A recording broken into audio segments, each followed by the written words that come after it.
ගොඩක් අය කිව්වා රුධිර ලොග් එකක් කරගන්න කියලා. ඒ වුණාට මේ අපේ ගෙදර තියෙන තත්ත්වය නිසා අපි එහෙම ලොකුවට අවුරුදු සමරන්නේ නැහැ. අපේ ගෙදර අපේ අම්මා ටිකක් අසනීපෙන් ඉන්නේ. ඉතින් නිවාඩු නිසා මේ දවස් ටිකේ ගෙදරනේ ඉන්නේ. පාඩම් කරන්නත් තියෙනවා. ඒවත් පැත්තකට දාලා කෑම බීම හදලා ඉන්නවා. ඉතින් ඔයාලත් එක්ක මම ඒ පොඩි ඒවා ටිකක් තමයි ෂෙයා කරගන්න හදන්නේ.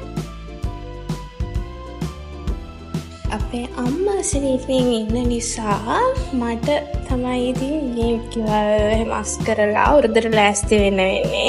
ඉතින් මම ගෙදර ආපු දවසේ ඉඳන් පටන් ගත්තා ගේ අස් කරන්න.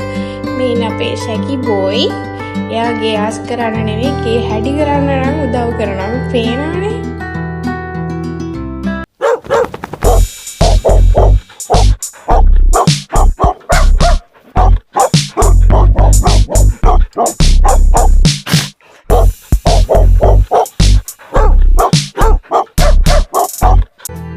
ඉතින් මම ෂේප් එකේ ගෑස් කරලා අතු ගාලා මොක් කරලා ඊට පස්සේ මල් වාසසල තියෙන ඒවා සෝදලා අලුතින් පැල හිටවලා හස් කරන වැඩේ ඉවර කරගත්තා.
ඊට පස්සේ තමයි ඉතින් කෑම වැඩ ටික පටන් ගත්තේ. මුලින්ම මම සිංහල අච්චාරුවක් හැදුවා.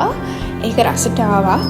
ඉතින් ඒක හදලා ඉවර වෙලා අපේ අම්මට මම අහුවා එයා මොනවද කන්න කැමති කියලා.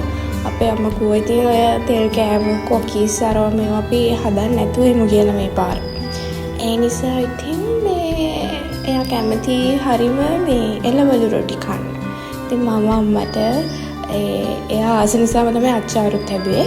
අච්චාරුත් හදලා එළවලු රොටිත් හදලා ඊට පස්සේ මේ ආයිත් ඔය අපේ මල්ලි කැමති ඒවා තියෙනවා නූඩල්ස් හදන්න කියන මං ගෙදර ආවම කොහොම හරි අරවා හදන්න මේවා හදන්න කියලා ඔක්කොම කැම ටික හදව ගන්නවා ඒගොල්ලෝ. ඉතින් ඒවත් හදලා ඉවර වෙලා ඊළඟ දවසේදී ආයි මම රෝල්ස් හැදුවා. ඊට පස්සේ එක කෑම ಜಾති ගෙදර අයට හදලා දුන්නා. මට එහෙම ලොකුවට කන්න ආසාවක් නැති වුණත් අර හිත පිරෙනවා ඒගොල්ලන්ට හදලා දීලා ඒගොල්ලෝ ඒවා සතුටින් කනකොට මං ඉතින් මට පුළුවන් විදියට හදලා දුන්නා.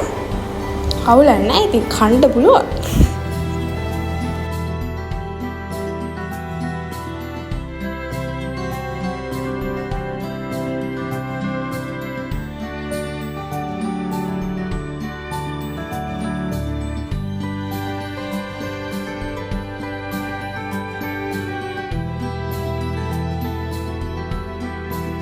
ඉතින් ඊට පස්සේ අවුරුදු දවසක් ආවා.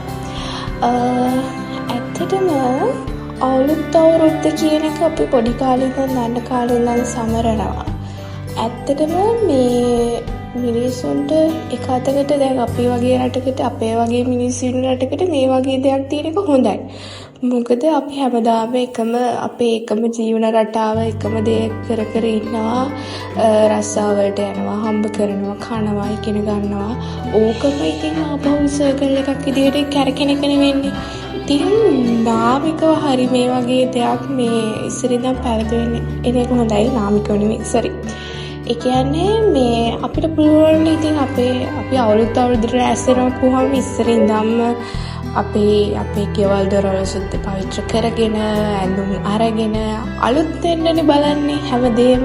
පරිසරෙත් එහෙමයි. පරිසරෙත් ගස්වල මල් පිපිලා සත්තු ඊළඟට අපේ ගෙවල් දොරවල් ඔක්කොම අලුත් අවුරුද්දකට ලෑස්ති වෙනවා කියලා අපිට දැක්ක ගමන් පේනවා. ඉතින් මිනිසුන්ගේ ජීවිතවලට එහෙම හරි දවසක් තියෙන එක හොඳයි කියලා තමයි මට හිතෙන්නේ.